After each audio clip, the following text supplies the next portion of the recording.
Hello friends, आप सभी का भावना की रसोई में स्वागत है। आज मैं लेके आई हूँ एकदम परफेक्ट हलवाई स्टाइल बेसन के लड्डू की रेसिपी। फ्रेंड्स, अगर आप मेरे एक तरीके से बनाएंगे ना एक बार बेसन के लड्डू, तो आपके लड्डू बिल्कुल हलवाई जैसे और बिल्कुल परफेक्ट बनेंगे। तो चलिए इसे बनाना स्टार्ट करते हैं। इसके लिए मैंने एक कटोरी मोटा वाला बूरा, जिसे कहीं कहीं तगार और कहीं कहीं खुर्रा भी बोला जाता है, वो लिया है। हलवाई लोग इसी को लेते हैं बेसन के लड्डू बनाने के लिए, तभी उनके लड्डू इतने टेस्टी लगते हैं खाने में। इसी के साथ लिया है मैंने 2 कटोरी बेसन। मैंने ये रेगुलर वाला जो हम अपने घर में पकोड़े बनाते हैं वही वाला बेसन लिया है। देखिए मैं आपको दिखा भी रही हूँ, बिल्कुल फाइन बेसन है ये।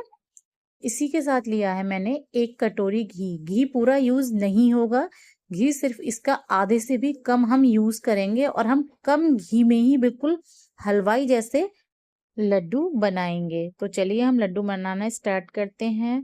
मैंने कढ़ाई को गैस पे गर्म होने रख दिया था और इसमें हम डाल रहे हैं 2 बड़े चम्मच घी, यानी हम इसमें ऐड कर रहे हैं 4 टेबल स्पून देसी घी। घी जब हल्का सा गर्म हो जाएगा तब इसमें हम ऐड करेंगे अपना बेसन। बेसन को हमें घी के साथ अच्छे से भूनना है, पर अभी हमें अपना सारा घी नहीं डालना है। हम घी को थोड़ा थोड़ा 2 से 3 बार करके ऐड करेंगे बेसन में। अब हम अपने बेसन को भूनना स्टार्ट करेंगे।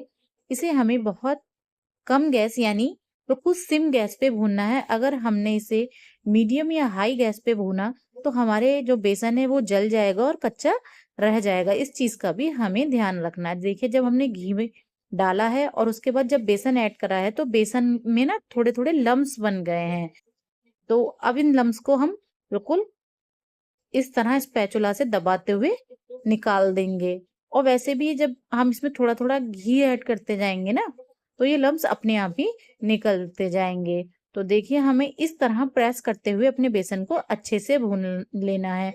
इससे क्या होगा, जब हम थोड़ा थोड़ा घी करके डालेंगे ना बेसन को भूनने के लिए, तो जो हमारे बेसन है ना वो दानेदार हो जाएगा। बेसन क्योंकि फाइन लिया है हमने, और अगर हम इसमें पानी का छींटा डाल के इसे दानेदार करना चाहेंगे तो लड्डुओं की जो सेल्फ लाइफ है वो ज्यादा नहीं होगी। इसलिए मैंने ऐसा किया है कि थोड़ा थोड़ा घी डाल के मैं बेसन को भून रही हूँ। इससे हमारा जो बेसन है वो दानेदार हो जाएगा। अब इसमें मैं फिर से 4 टेबल स्पून घी ऐड कर रही हूँ, क्योंकि ये मेरा जो चम्मच है इसमें लगभग 1 चम्मच में 2 टेबल स्पून घी आता है, इसलिए मैं आपको 4 टेबल स्पून घी बता रही हूँ। और घी डाल के हम इसे अच्छे से मिक्स करेंगे बेसन के साथ। देखिए जो बेसन है ना वो दानेदार होने लगा है।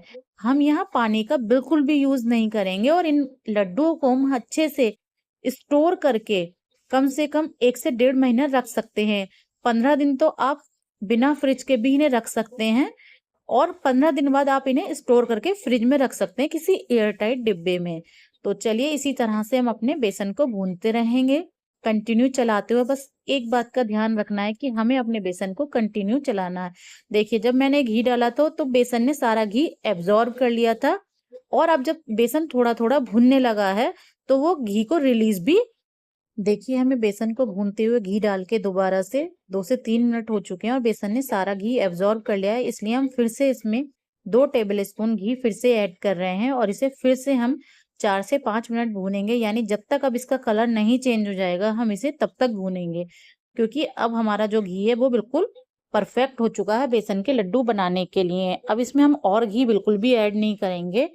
देखिए हमारे जो बेसन है भुनते हुए इसका कलर भी चेंज हो चुका है, आपको दिख रहा होगा। ये हल्का सा ब्राउन कलर होने लगा है, लाइट ब्राउन कलर बेसन का भुनते हुए आने लगा है। अब हमारा बेसन बिल्कुल परफेक्ट भुन चुका है। अब हम गैस को ऑफ कर देंगे, ताकि हमारा जो बेसन है वो कढ़ाई में ना लगे।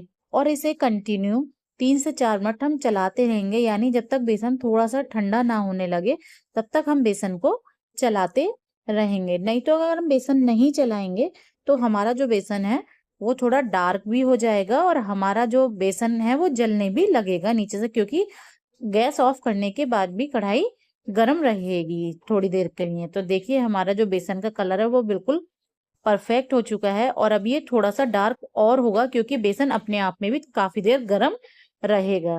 तो इसी तरह हम इसे चलाते रहेंगे और बेसन को ठंडा करेंगे। अब हमारा बेसन अच्छे से भुन चुका है। अब हम बेसन को ठंडा होने के लिए छोड़ देंगे। बेसन को ठंडा होने में लगभग 30 से 40 मिनट का टाइम लगेगा। फ्रेंड्स, आप एक बात का ध्यान रखिएगा, जब कभी बेसन के लड्डू आप बना रहे हो और बेसन गर्म हो, तब उसमें हमें कोई भी स्वीटनर यानी जो हम इसमें तगार, बूरा या चीनी डाल रहे हैं पिसी हुई, उसे कभी भी हमें एकदम गर्म बेसन में नहीं डालना है। अगर हम गरम बेसन में अपना कोई भी स्वीटनर डाल देंगे बेसन के लड्डू बनाने के लिए, तो वो लड्डू ना बन के एकदम हलवा बन जाएगा। इस बात का हमें ध्यान रखना है। हमें बेसन के लड्डू में जब ही तगार डालना है जब जो बेसन का मिक्सचर है वो ठंडा हो जाए। अगर हम गरम में डालेंगे तो हमारे लड्डू बिल्कुल भी बंधेंगे नहीं, वो बिल्कुल पिघले पिघले रहेंगे और वो बिल्कुल आपका बेसन का हलवा बनकर तैयार हो जाएगा। फ्रेंड्स, आपको लग रहा होगा कि मैं बहुत ज़्यादा बोल रही हूँ, पर ऐसा नहीं है। मैं आपको बेसन के लड्डू बनाने की बिल्कुल छोटी-छोटी बातें भी बता रही हूँ, जिससे आपके बेसन के लड्डू बिल्कुल परफेक्ट बन के तैयार होंगे, बिल्कुल हलवाई की तरह बनेंगे। जैसा आप लड्डू बनाना चाहते हैं वैसे लड्डू बनेंगे। अगर आप मेरी इन बातों का ध्यान रख के लड्डू बनाएंगे तो आपके लड्डू कभी भी खराब नहीं होंगे और कम घी में ही बहुत अच्छे लड्डू बन जाएंगे। ऐसा नहीं है कि आपको ज़्यादा घी में ही लड्डू अच्छे बनेंगे।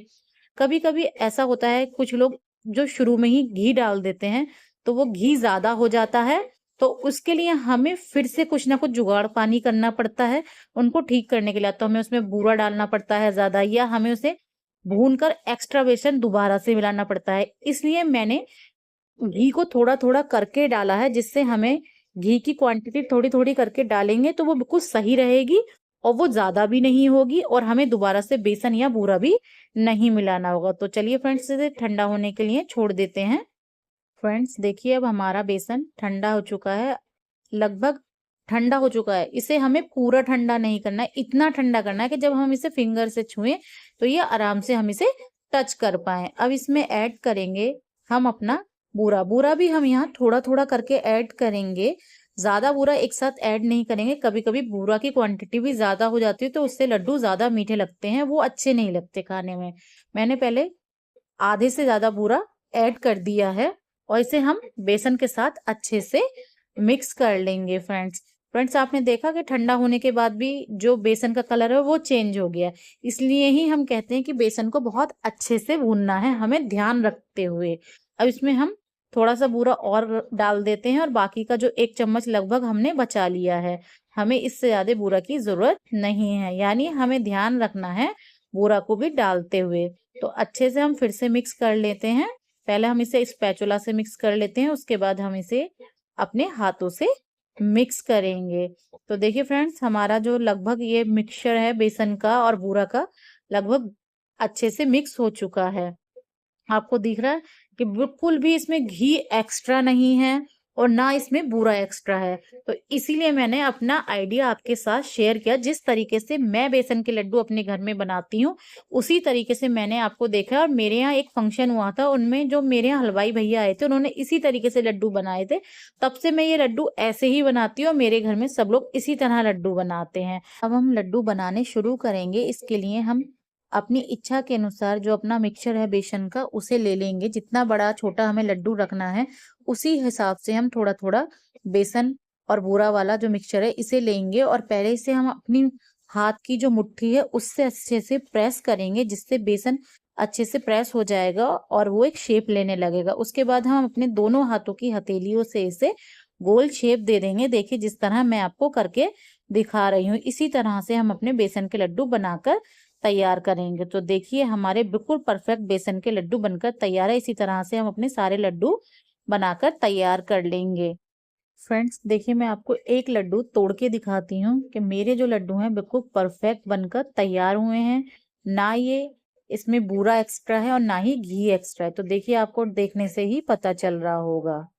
फ्रेंड्स, उम्मीद करती हूँ कि आप सबको आज की मेरी ये रेसिपी पसंद आई होगी। अगर पसंद आई है तो मेरे चैनल को लाइक करें, सब्सक्राइब करें, शेयर करें और बेल आइकन के बटन को ज़रूर दबाएं, जिससे आने वाली नई रेसिपी की वीडियो आपको सबसे पहले मिल सके। Thank you friends. Bye bye friends.